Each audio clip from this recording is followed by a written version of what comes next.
যশোরের বেনাপোল শিকারপুর সীমান্ত দিয়ে ভারতে পালানোর সময় গাজীপুর মহানগর আওয়ামী লীগের সহসভাপতি ও সাবেক ভারপ্রাপ্ত মেয়র আসাদুর রহমান খান কিরণকে আটক করেছে বর্ডার গার্ড বাংলাদেশ বিজিবি।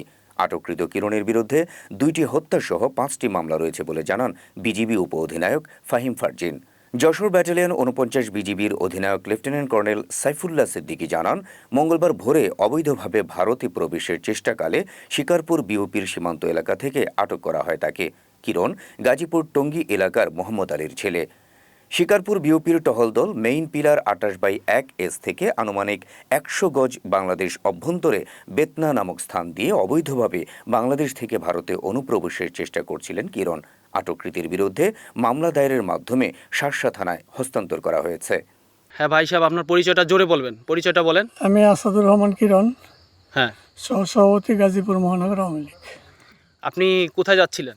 আমি ট্রিটমেন্টের জন্য ইন্ডিয়া যেতে চাচ্ছি। কত টাকার বিনিময়ে যাচ্ছিলেন? টাকা কোনোই করো না। তো টাকা ছাড়া আপনি ইন্ডিয়াতে যাচ্ছেন, কার মাধ্যমে যাচ্ছেন? আমি তো চিনি না ওদের। আমার যে লোক এই লোক তার এখানে কত টাকা কন্ট্যাক্ট হয়েছে আপনার? 1 লাখ টাকার মতো। 1 লাখ টাকা কন্ট্যাক্ট, তাই না?